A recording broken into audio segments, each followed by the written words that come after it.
Sejam bem-vindos ao Demanda Fora de Hora, o novo podcast da Impulse Growth Marketing. Hoje temos um prazer de receber o Léo Leão. Ele é cofundador da marca Agrobar e head de marca do Grupo Fancor. Eu também tenho o carinho de dizer que ele é um dos grandes mestres que me ensinou muito na área comercial. A gente trabalhou junto lá no escritório Bar, isso há mais de 12, 13 anos atrás. Então é um prazer te receber aqui no nosso primeiro programa. Obrigado, cara. É um prazer aí estar participando de vocês. Mais um novo projeto, né, sendo encabeçado pela Impulse. E, cara, a gente é amigo aí há quase 15 anos. Acho que vai ser um bate-papo de qualidade e relembrar um pouco das grandes figurinhas e trajetórias aí que a gente passou junto. Eu acho que pra gente começar, vamos falar um pouquinho da nossa história lá no escritório Bar, Léo. Você lembra daquele tempo onde a gente colocava mais de 1.000 pessoas num pagode no domingo? Cara, época boa, né? Aquele tempo a balada era muito diferente. Então, assim, eu acredito que a gente surfou uma fase de eventos, de casas noturnas aí que não volta mais. Hoje o negócio é muito mais intimista, locais menores com melhor atendimento. Acho que a gente pegou a última leva aí de lugares de 1.500 pessoas, com um público legal, alta vibe, enfim. Foi uma época bem interessante aí. E era nessa época que promotor trabalhava, né? Eu lembro que não era só no WhatsApp, não. Você tinha que ir em shopping, tinha que entregar flyer, tinha meta, tinha que trazer cliente para dentro de casa, né, Léo? Cara, é o que a gente sempre fala para toda a equipe comercial, né? O comercial ele tem que usar a sola de sapato também. O network você não faz só através do celular, né? O celular é praticamente uma ferramenta que você utiliza para otimização de relacionamento e troca de informação. Mas o comercial que não sai de dentro do escritório, não gasta tempo, não investe tempo para conhecer pessoas e realmente trazer um público junto no seu negócio, provavelmente esse business tende a morrer no médio prazo aí.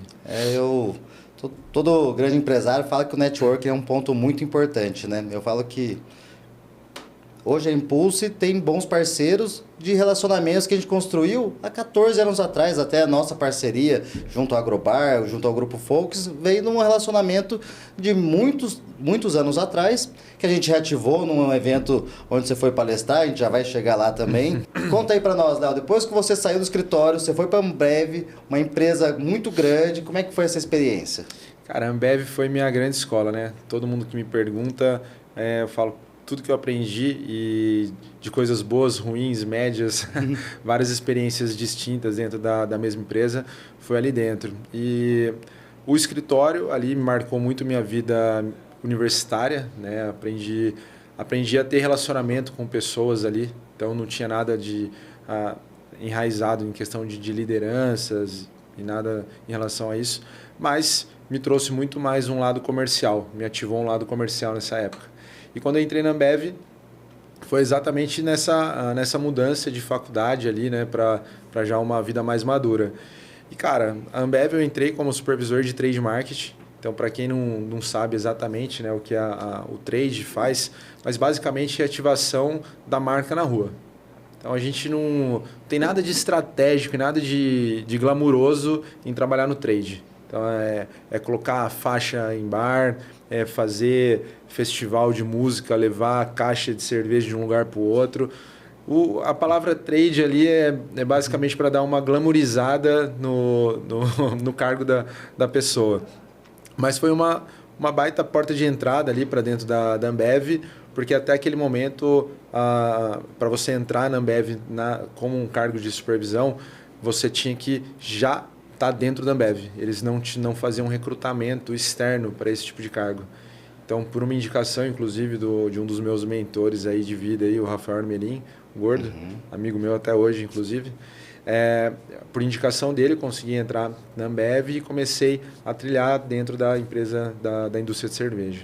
O Gordo é um grande mestre nosso, ele é um puta de um comercial, tive um prazer de trabalhar com ele.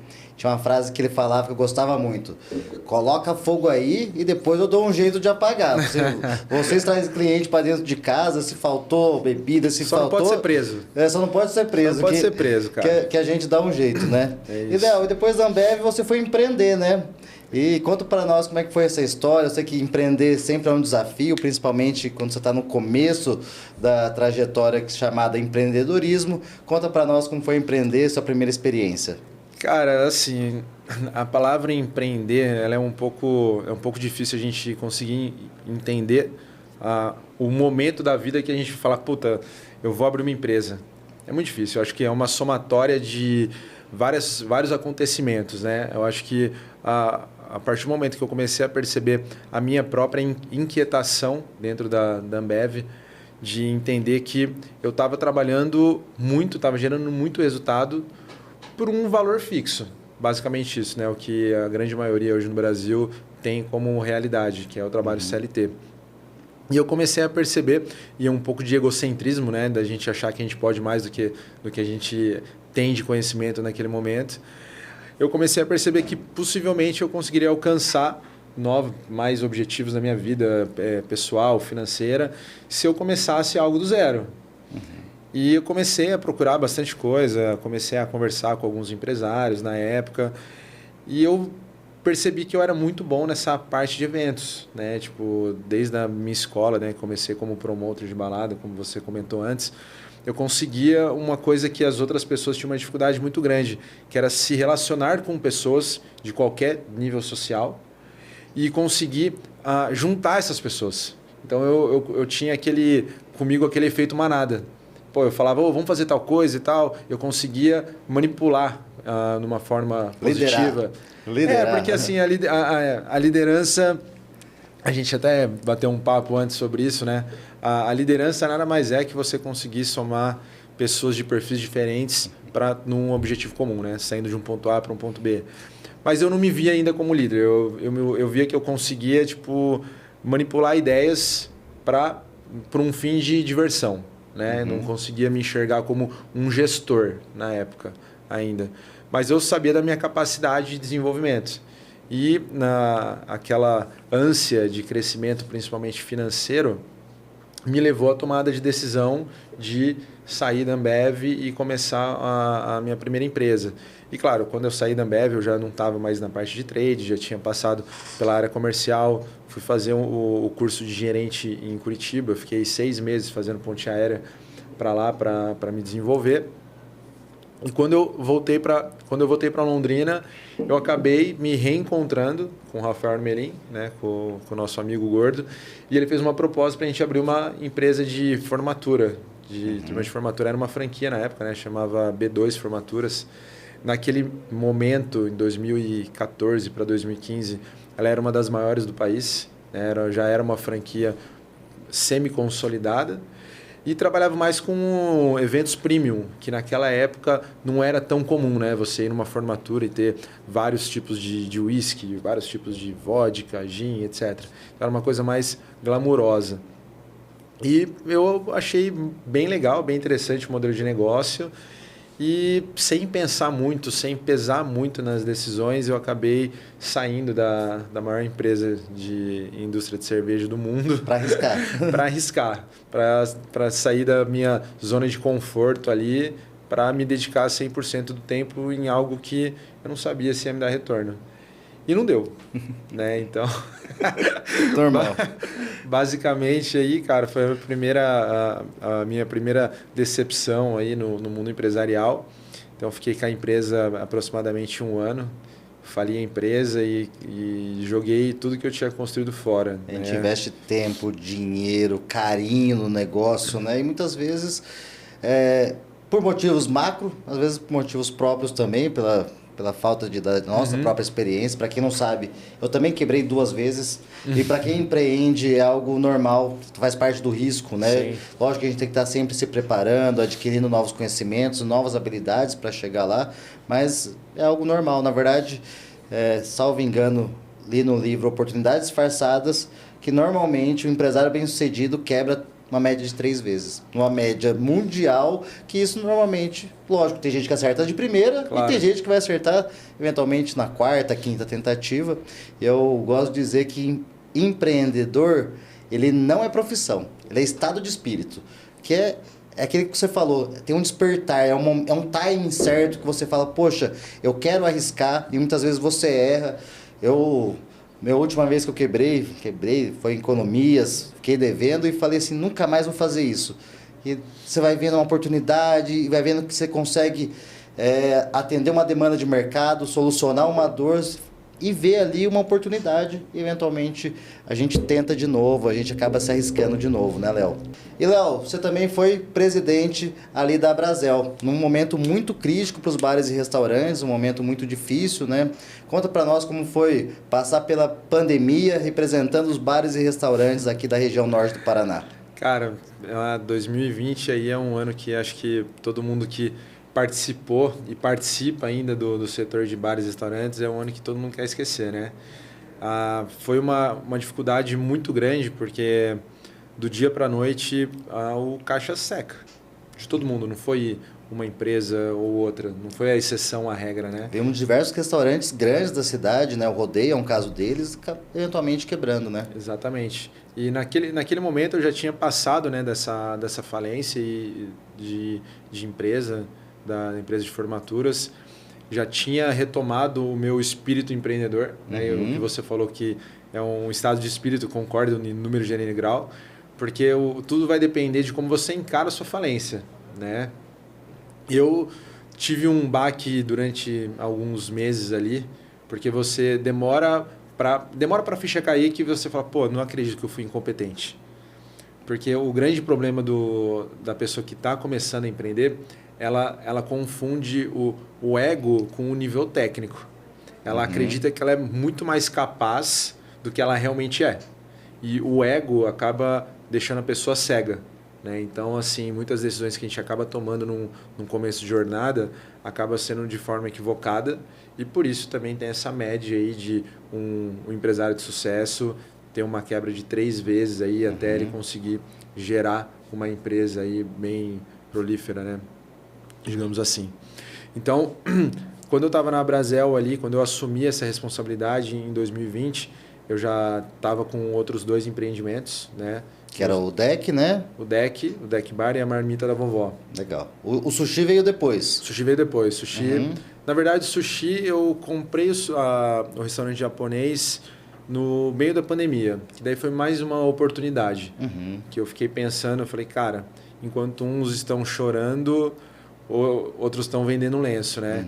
Então, o empresário que tinha ou caixa guardado, ou que ele tinha a empresa com margem para pegar dinheiro do banco, naquele momento o dinheiro estava barato, esse cara fez dinheiro. Por quê? Porque todas as empresas ali que estavam com uma situação um pouco mais difícil começaram a querer ser liquidadas com valores muito abaixo de mercado. Então, basicamente, eu comprei um restaurante japonês por R$30 mil.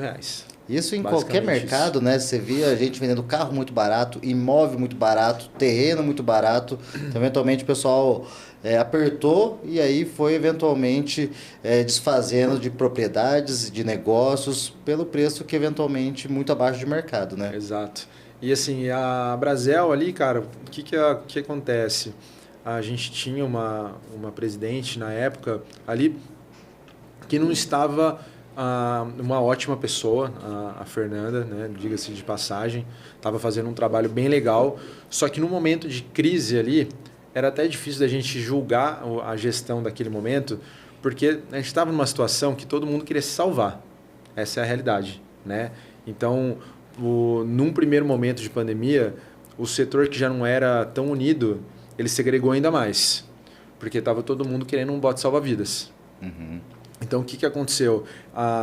Eu comecei a debater bastante sobre política, sobre direitos e deveres, né, responsabilidades do nosso setor. Então, eu chamei alguns políticos na época para debater sobre isso, até por causa dos lockdowns que estavam existindo, enfim, aquela loucura. E, por um convite da Brasel do Paraná, eu me tornei presidente. ali naquele momento. Então, o que a gente precisava destravar?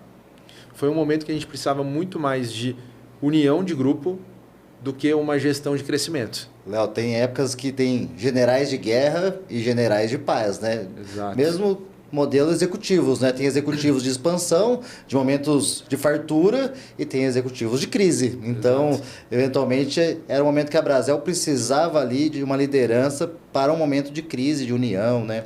Eu até brinco, eu fui um escudo. Eu fui um escudo, porque enquanto a grande maioria dos empresários não tinham a coragem mesmo, não tinha coragem de pegar e falar na câmera o que estava pensando, as dores do setor e tudo mais, cara, eu estava ali pronto a todo momento, de manhã, tarde, noite, de madrugada, para falar sobre o assunto e para lutar pelo setor.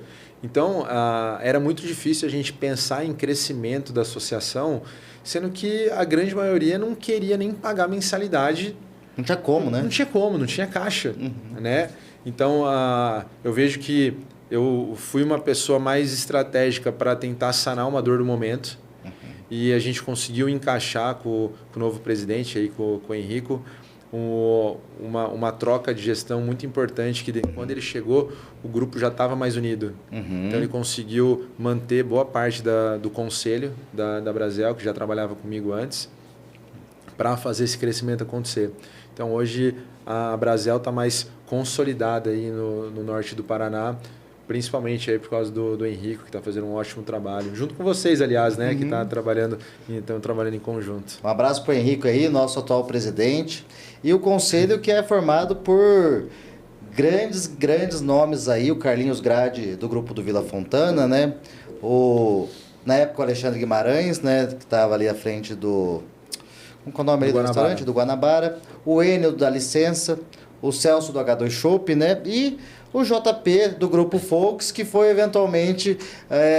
ele brilhou o olho realmente no seu talento e te chamou ali para dentro do grupo, né, Léo? Exatamente, cara.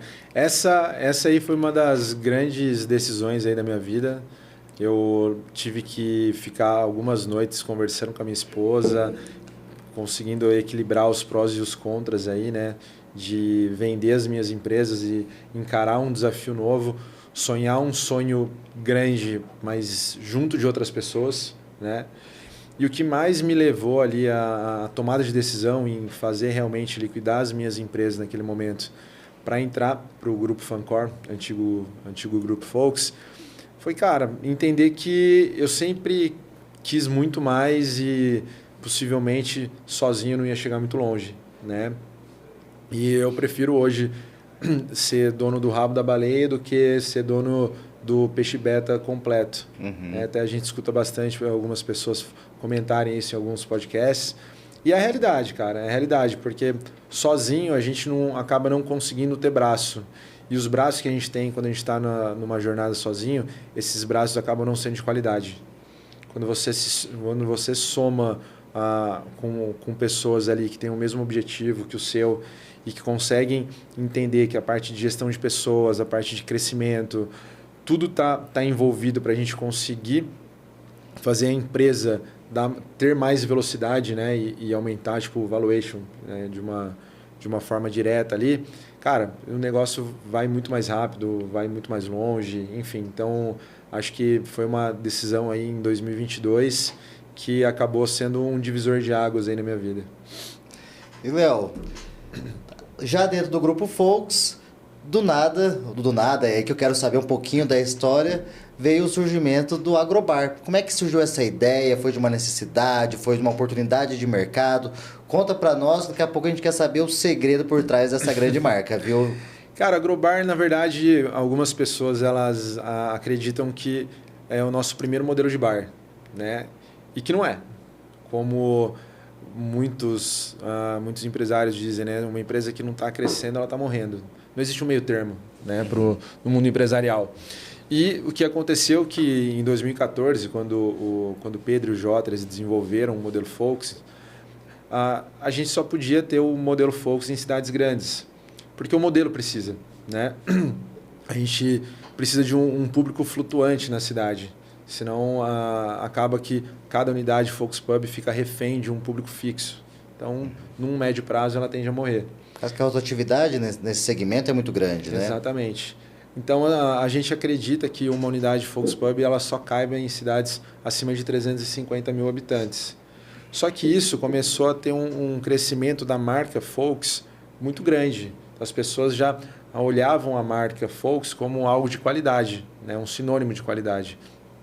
E a gente acabou perdendo muita oportunidade em cidades menores. Eu falo, pô, como assim a gente não pode chegar numa cidade, sei lá, vamos pensar, Presidente Prudente. Não, Presidente Prudente a gente teve. Mas uma cidade de, sei lá, 300 mil habitantes, 250 mil habitantes, não vou conseguir pensar agora. Mas por que a gente não consegue? Porque a cidade não pode ter um pub, mas e se a gente desenvolver um modelo de bar? Bar todo mundo gosta, né? Todo mundo gosta e cabe em qualquer tamanho de cidade. A faixa etária é um pouquinho maior, né? Você consegue atender público de 40, 50, então... O tipo de consumo também muda, mas enfim. Aí a gente pegou e desenvolveu o Boteco Focus, né? Que foi o nosso primeiro projeto de bar com modelo para expansão, né? A gente tem um modelo Cartagena dentro do grupo, mas não é um modelo que a gente considera expansivo, tá?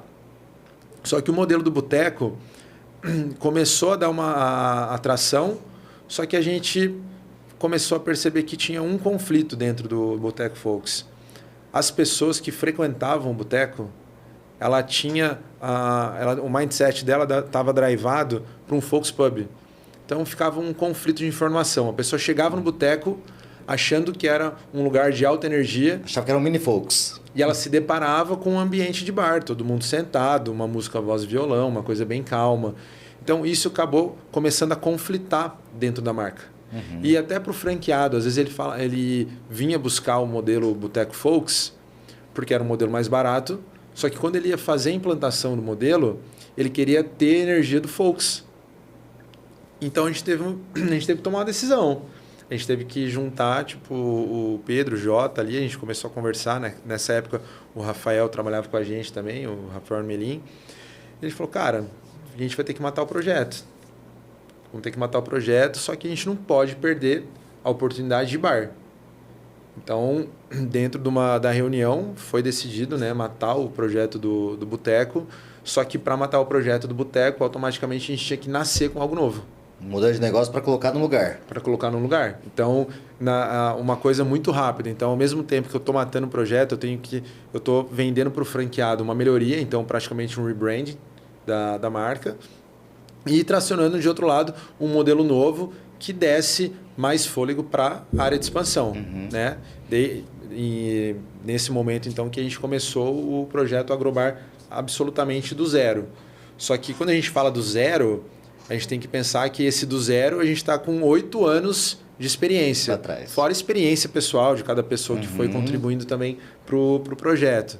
Né? Então, o que a gente desenvolveu dentro do projeto, basicamente? A gente pegou todos os pontos positivos do boteco, que já eram mais latentes. A gente pegou todos os pontos positivos do Focus Pub. E a gente atrelou algumas premissas dentro do business para a gente seguir coisas que, tipo, os 3 pilares que a gente acredita que realmente seja o fundamental para uma marca nascer com sucesso. Aí a gente começou a trilhar isso aí de maneira autônoma, né? Vamos dizer, tipo, quando eu falo de maneira autônoma é porque naquele momento era uma empresa de um homem só, né? Então, a ideia foi coletiva, mas daí precisava de uma pessoa para encabeçar 100% do projeto e não tinha budget para pegar e construir time. Então, abracei o negócio e comecei a criar o negócio do zero. Eu lembro da sua sala lá no Grupo Focus, era uma salinha deve ter 1,5 m por 1,5 m, uma mesa unitária, uma cadeira, era aqui, ó, Agrobar, tinha uma plaquinha lá e era somente o Léo. E era escrito à mão, né? Isso aí é um detalhe importante. Era uma logo feita à mão, com escrito em caneta Bic, ali começou assim. E foi até aí que a história da Impulso acabou se cruzando um pouco mais com o Grupo Focus, o Léo chamou a gente para fazer parte desse projeto, fazer a criação de marca, do brand. E aí a gente conseguiu se adequar bem, mas entender a estrutura. E o Léo brilhava o olho na hora que ele falava assim, meu, tem um tal de Luan Pereira aí, que o cara, mano, vai estourar. A gente via aquela marca nova, o Luan Pereira já tinha alcançado alguns top Spotify, nunca tinha, acho que, batido um primeiro colocado, mas ele estava muito em crescimento. E Léo, explica um pouco mais sobre essa parceria. Eu queria que você explicasse um pouco mais para o público o que é Media for Equity, como que funciona essa estrutura, porque é algo que vocês adotaram e funciona super bem. Hoje eu vejo que a marca, o Agrobar, chega junto, né? É o bar do Luan Pereira, é aquele negócio. A marca e o Luan Pereira estão crescendo muito bem juntos. Conta para nós um pouquinho dessa estratégia. Cara, o Media for Equity nada mais é que você trocar as ações da empresa por publicidade, né? Tipo, vamos deixar de forma bem resumida.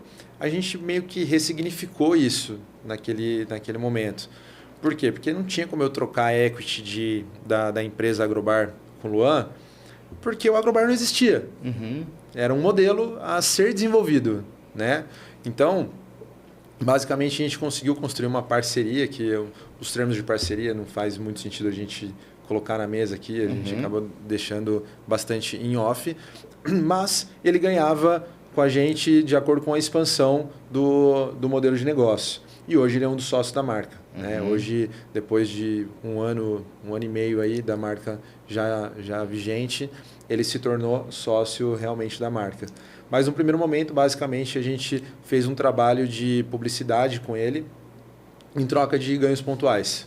Tá? E deu certo, né? Conta para nós como que tá as unidades. Eu vi que você acabou de inaugurar 2 unidades, uma em Campinas e outra em Ribeirão. Conta para nós os números um pouquinho do Agrobar. Cara, antes de falar dos números, é legal falar sobre o Luan, porque o Luan ele foi uma pessoa muito importante para o desenvolvimento da marca, ainda é uma figura importante para a área de expansão e conexão de pessoas. E eu falo isso porque quando a gente foi desenvolver o projeto, a gente sempre pensou em como curar a dor dos nossos clientes na ponta, né? Então a gente se baseou nos 3 pilares que eu falo para todo mundo que é fundamental, que é a criação de um brand forte, a gente criar o pilar de lucratividade do franqueado, né, por a gente trabalhar com franquias, e também a gente trabalhar com a experiência do cliente na ponta. Então esses 3 pilares, e quando a gente vai colocar um pedestal, não existe o pilar mais importante. Ele realmente precisa estar em equilíbrio, porque eu não consigo trabalhar o pilar da lucratividade do meu franqueado se ele não estiver posicionado ali, não estiver andando junto com a jornada do cliente na ponta. Eu não consigo fazer esses 2 pilares andar se eu não tiver um back-office muito bem elaborado ali de marca, de brand, para sustentar esse crescimento de todas as unidades. Então, acho que esse equilíbrio dos 3 pilares aí que a gente foi fundando ali ao redor da marca foi fundamental, cara. E hoje, por a gente ter conseguido desenvolver esse framework ali de forma rápida e efetiva, depois de 1 ano e meio, a gente já está com 13 contratos aí no Brasil, fechados, está com 5 lojas já em andamento, e a gente já está ultrapassando aí a marca de 1 milhão de faturamento mês da rede. Nossa, legal. Se você quer abrir um bar, ser o dono do melhor bar da sua cidade, ter a marca do Luan Pereira, chama esse cara aqui que pode ter certeza que o modelo é muito bom, muito bom. E, Léo, você falou aqui de um dos pilares que eu queria me atentar, porque eu vejo que faz muito parte do DNA de todo o grupo, do Fancor Group, o antigo Grupo Focus, que é a experiência do cliente. E cada empreendimento a gente vê isso muito forte. Vê no Grupo Focus, você entrar lá, tá todo mundo sorrindo, aquela energia. Você vê no Agrobar, você vê aquela galera, os garçons super atenciosos, o leite de vaca, você vê tem uma pegada própria, e até agora no Agroville, que as meninas sorridentes te atendendo e tudo mais. Conta pra nós como que é, porque isso aqui a gente vê que faz parte do DNA de vocês. Cara, o que acontece? Quando a gente fala de jornada do cliente, basicamente é uma forma da gente sair da commodity, né?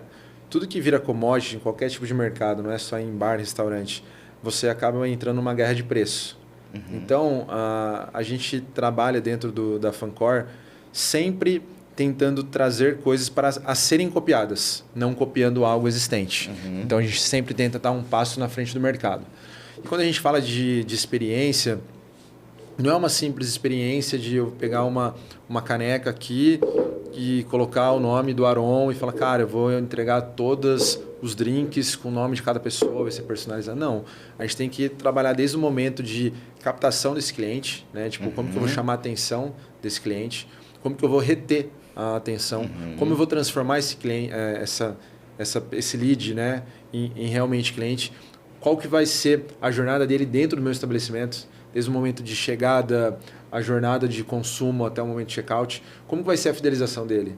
Então, o porquê que ele vai voltar? Qual que vai ser o gatilho que a gente vai utilizar? Então, todos esses passos, muita gente acaba trabalhando de uma forma meio orgânica, né? Não pontuando o processo a ser seguido, e é onde o empreendedor ele acaba perdendo a mão, né? Quando a gente vai falar sobre jornada, experiência, brand, qualquer outro assunto, é muito intuitivo a pessoa saber o que tem que fazer, mas elas não conseguem desenvolver com qualidade e de forma rotineira. Né? Então, eu acho que o pulo do gato aí que a gente faz muito bem feito é o trabalho de repetição. Então, eu até brinco com a minha equipe. Quando a gente vai ensinar um franqueado, a gente vai dar um treinamento para a equipe deles em loco e tal, cara, a gente tem que falar a mesma coisa várias vezes, igual um pai fala para um filho. Eu falo para minha filha, né? Ela tem 2 anos e meio. Eu falo, filha, não pode fazer isso, o papai vai ficar triste com você. Ela vai lá e faz. Eu falo a segunda vez, filha, o papai vai ficar triste com você. Ela vai e faz. Eu só vou parar de falar para ela não fazer algo ou tentar direcionar ela para fazer algo diferente na hora que eu pegar e virar as costas e ela estiver fazendo sem a minha supervisão. E quando uma pessoa está num começo de jornada, ou franqueado, ou mesmo o nosso cliente, o nosso convidado na ponta, ele muitas vezes não sabe o que ele quer, até que a gente mostre para ele o que ele quer. E o nosso franqueado e toda a equipe em loco, eles muitas vezes já chegam com alguns vícios. Então, vou dar um exemplo genérico aqui. O garçom.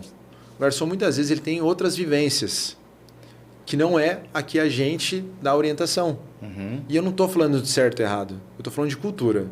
Né? Então, a forma da gente trabalhar com os nossos convidados na ponta, ela é diferente da forma que ele possa ter trabalhado em outras empresas. E, cara, tá tudo bem. Só que na nossa empresa, no nosso modelo, vai ser diferente. Por quê? Porque a gente trabalha com o modelo Disney de atendimento. A gente tem tudo isso intrínseco dentro do nosso business, né?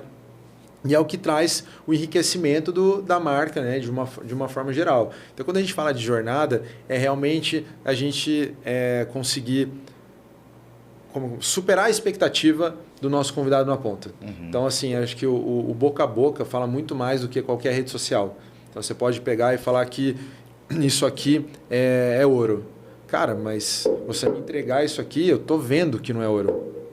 Você pode pintar de dourado. Que não é. Não é ouro. Nem tudo reluz é ouro. Exatamente. Então, assim, a partir do momento que você vende algo na rede social, que o poder de informação hoje é muito alto, aquilo dentro da operação ela tem que se tornar uma verdade absoluta. E é por isso que tudo que a gente fala de experiência, a gente transmite isso na ponta como uma jornada do cowboy, falando do modelo agrobar. Porque tem que condizer desde o momento de check-in até o momento de check-out para realmente a pessoa aguçar todos os sentidos dela e que faça ela voltar. Ela vai ter uma lembrança emocional, ela vai ter uma música de qualidade. Então, ela vai trabalhar alguns sentidos para que realmente faça sentido ela ter uma lembrança boa nossa. Tá? E é isso que eu acredito que as pessoas acabam replicando de uma forma orgânica e a gente acaba conseguindo ter um resultado ali dentro das unidades um pouco maior. E faz tornar o sucesso que é, né? Gente, além dos 3 além dos 3 pilares, que quem anotou, quem não anotou, volta o vídeo e assiste.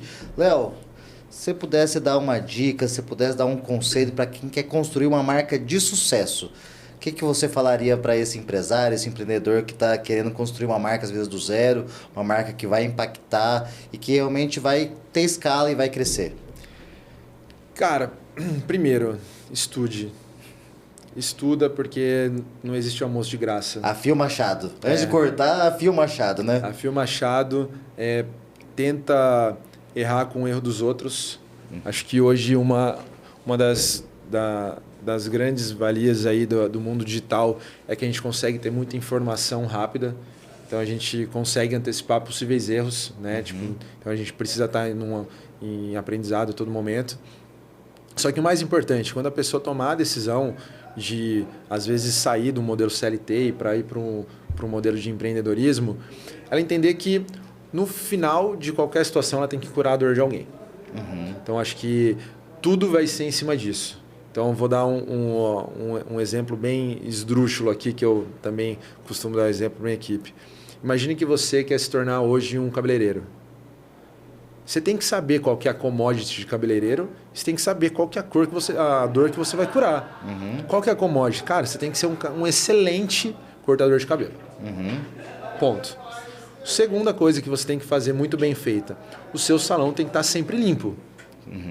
Porque as pessoas prezam a limpeza desse tipo de ambiente. Só que se você tiver só isso quer dizer que você vai ter sucesso?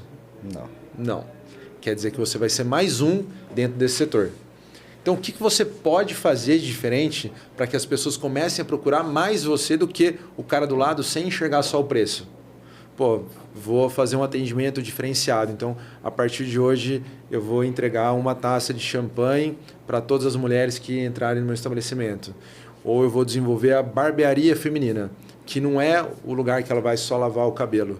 É o lugar que ela vai pegar e vai bater papo com as mulheres. Igual se tornou uma barbearia masculina hoje. O cara vai lá, toma uma cerveja, é um ambiente de descontração.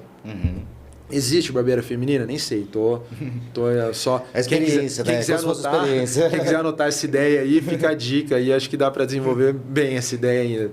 Então, assim, tem coisas que você tem que começar a pensar do motivo por trás que a pessoa tem para, tipo, pegar o seu produto. Então, pô, por que eu vou no salão de cabeleireiro uma vez por semana?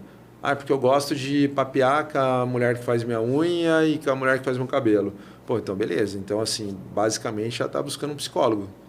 Né? Tipo, ela quer contar da vida dela, né? Quer ser escutada e tal, etc. Tem que entender o motivo por trás para a pessoa realmente, tipo, comprar algo independente do valor financeiro. Né? Da gente conseguir gerar valor ao invés de gerar preço. Porque quase todo serviço virou commodity, né? Exatamente. Quase todo serviço. Eu falo que a gente acabou crescendo demais no segmento de bar e restaurante porque a gente entendeu uma dor de mercado. Porque normalmente as agências eram muito burocráticas, né? Demorava 3 dias para...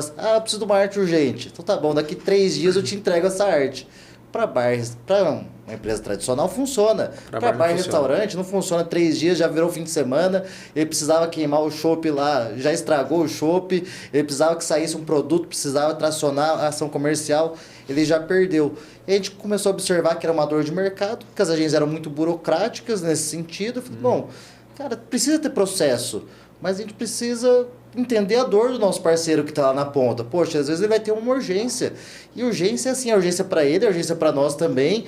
E aí que a gente eventualmente se destaca, entendendo qual que é a dor que você soluciona e como que você realmente se diferencia do outro, né? É isso. Então, assim, dentro da Fancor, é muito nítido, né? As coisas que a gente foi... as dores que a gente foi curando. Quando o modelo Focus Pub ele foi desenvolvido, naquele momento estava existindo uma transição do consumo das pessoas nas baladas.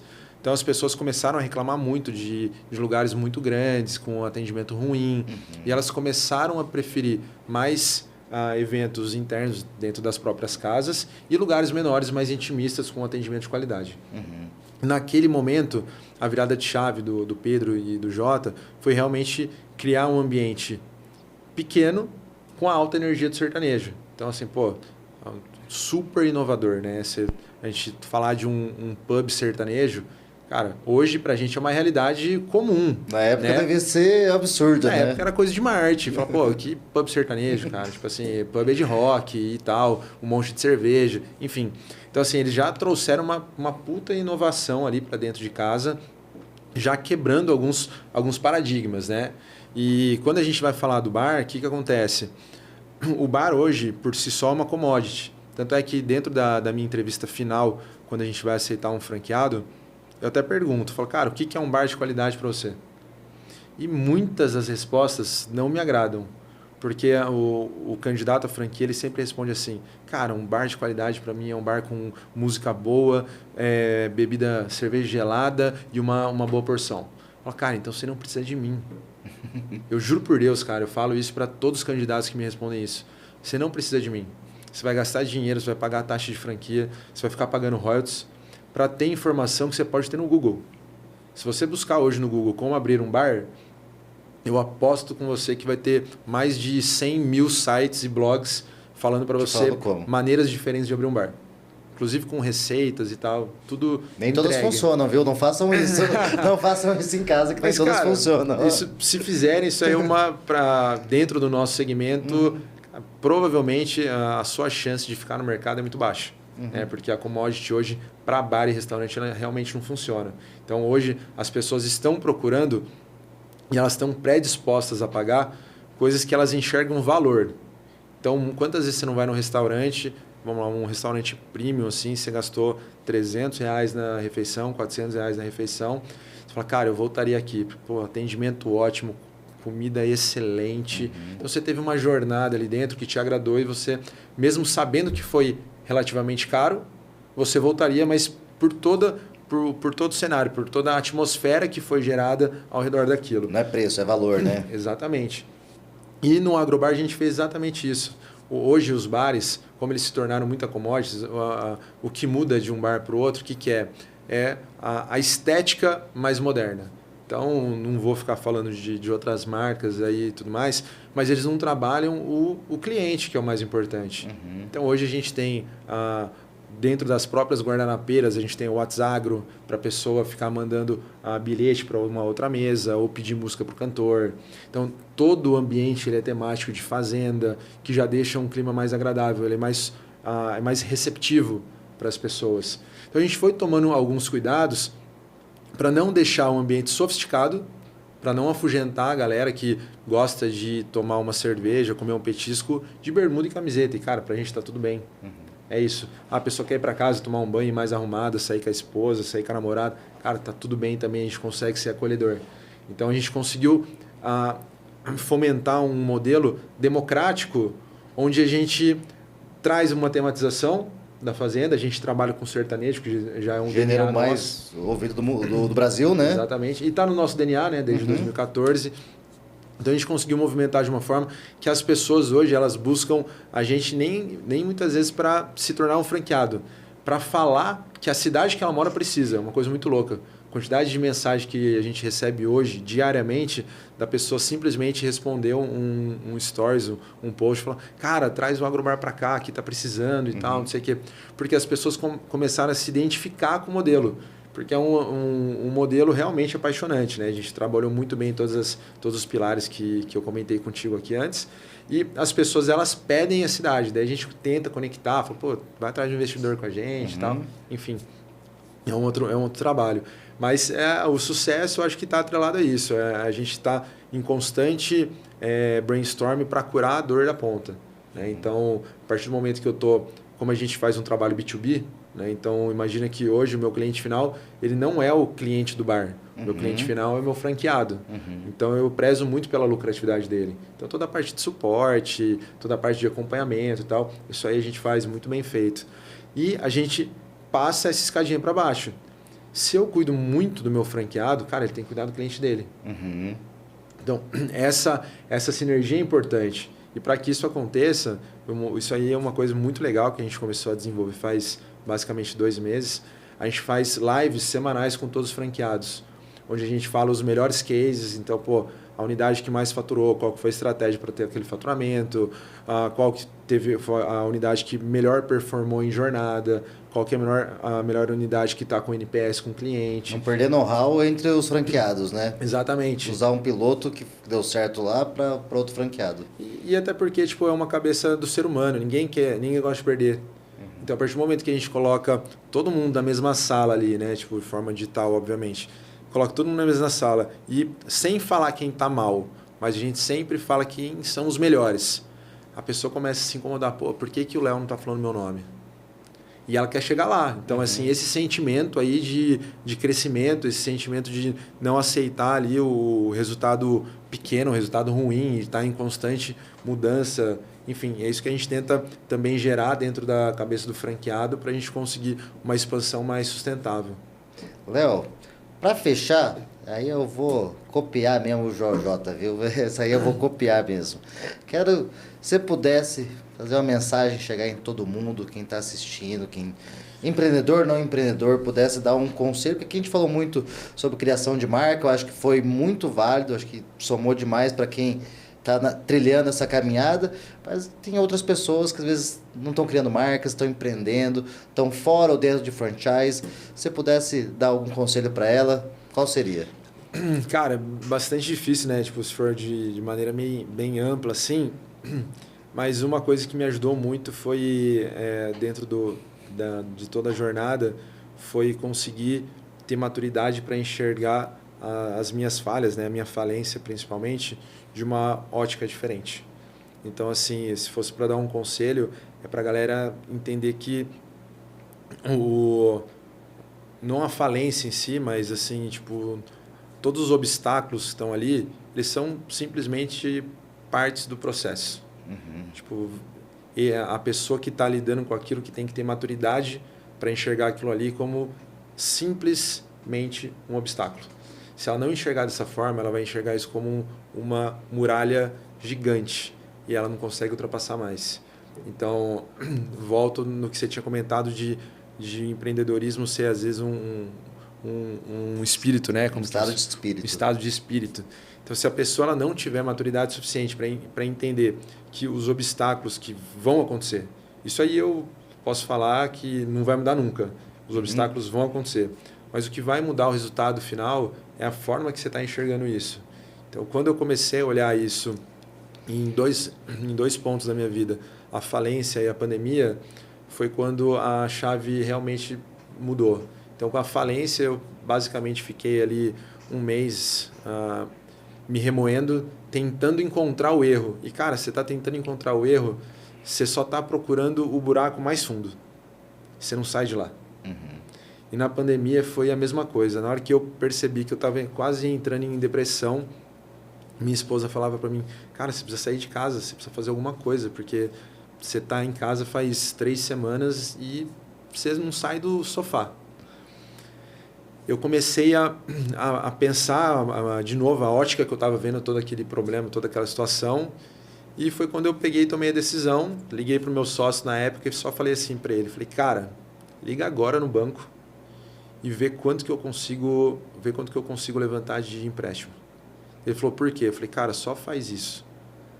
Eu comecei a negociar a empresa em Londrina inteiro, cara. Eu quase comprei hamburgueria, juro por Deus, academia, restaurante self-service. Eu fui dando lance na empresa de todo mundo. Eu chegava assim, começava a procurar no LX, Marketplace, uma portinha de vendas e eu estava oferecendo dinheiro. Por quê? Porque eu falei, cara, se eu não... Pior não vai ficar. Pior não vai ficar. O resultado disso eu já sei, né? É isso aqui mesmo. É isso. Então, tipo assim, eu comecei a pensar que enquanto eu estava na mesma situação que todo mundo. Então, tipo, cabia a mim mudar essa chave. Foi quando eu peguei e encontrei o restaurante japonês, daí eu comprei o restaurante japonês ali e comecei a terceira empresa no meio da pandemia. Só com delivery e tal, depois que a gente abriu o presencial. Então, basicamente, o conselho é, cara, sempre olha as 3 fases do negócio, né? Sempre tem 3 vertentes, a do ladrão, a do policial e a verdade. Isso vale para tudo na vida. Então, você tem um problema, cara, esse problema ele pode se tornar uma oportunidade? Sim ou não? Esse problema é um problema passageiro ou definitivo? É algo que eu consigo lidar agora e jogando para frente e tal? É alguma coisa que eu tenho que resolver agora e que vai barrar meu crescimento para frente? Então, você tem que fazer uma avaliação de risco a todo momento. E a partir do momento que você consegue ter maturidade, e a maturidade não adianta, cara, ela vem com o tempo. Não adianta. Por isso que você vê vários empresários de sucesso começarem a ter sucesso a partir de 45, 50 anos. Porque o cara tomou muita paulada na vida, meu irmão. Então, para cada erro tem um aprendizado, né? Exatamente. E quando o cara consegue entender que isso faz parte da vida do empresário, cara, a vida dele fica muito mais fácil. que a tomada de decisão também fica mais rápida. Você já sabe que você vai fazer merda e muitas vezes você faz a merda consciente, entendeu? E que te fica mais velho, eu vivo falando isso pra minha equipe e tal, a gente fica mais velho, a fase não fica mais fácil, ela fica mais difícil. A empresa cresce, os desafios elas não ficam mais fáceis, eles ficam mais difíceis. A diferença é que você tem mais experiência para lidar com esses problemas, seja na vida pessoal, na financeira, na empresa, para lidar com esses problemas. Eu falo, gente, daqui a pouco você tem um filho, daqui a pouco você tem 2 filhos, daqui a pouco você tem que... Ele vai entrar na escola, ele vai entrar na faculdade, daqui a pouco a empresa tem 15, 20, 50 colaboradores. A responsabilidade vai aumentando. O que muda é o jeito com que você olha o problema e como você sai dali, né, Léo? Exatamente. E, cara, já pegando um gancho do que você comentou agora, é importante sempre falar de sair da zona de conforto, porque o que você está falando é basicamente isso. A gente sempre vai ter novos desafios, os problemas vão acontecer, mas conforme você cresce, os problemas eles vão sendo amenizados, porque na teoria a sua equipe também tá maior. Então você tem mais braço para lidar com as situações. E em paralelo a isso, você tem mais riqueza de conhecimento, você já tem mais maturidade, você já tem mais experiência, enfim. E a zona de conforto, cara, é quando você pega e todo momento você quer tracionar de alguma forma. Então, muitas vezes é para você aumentar a sua lucratividade, então você tem que otimizar custo e tal, etc. Muitas vezes é para você montar uma segunda, uma terceira, uma quarta, quinta unidade. Então, cada momento, você como empresário, você vai ter que tomar uma decisão de crescimento rápido ou um crescimento sustentável, né? E isso eu aprendi na dor, que as coisas elas são totalmente divergentes. Ou você cresce organizado, ou você cresce rápido. Então, eu prefiro crescer rápido e buscar o rabo depois, entendeu? Então, assim, a saída da zona de conforto também diz muito sobre o tipo de empresário que você vai se tornar, né? Se você é um pouco mais amante do risco, enfim. Aí tem N perfis aí que daria para a gente discutir. Léo, queria agradecer, foi demais. A gente já troca muitos bate-papos por aí, mas acho que é legal a gente hoje passar um pouquinho desse conhecimento, passar um pouquinho desses anos que você tem frente não só da área comercial, não só da área de eventos, não só da área de empreendedorismo, da criação de marca, mas um pouquinho de cada bagagem ali. Foi muito legal e eu queria te agradecer pela presença, viu? Eu que agradeço, cara. É um prazer aí estar participando desse novo projeto. Eu espero muito sucesso e, cara, quando tiver oportunidade, pode me chamar aí que eu tô sempre aí na ativa. Com certeza. E você que está assistindo, muito obrigado e não se esqueça de se inscrever. Tchau, tchau. Valeu.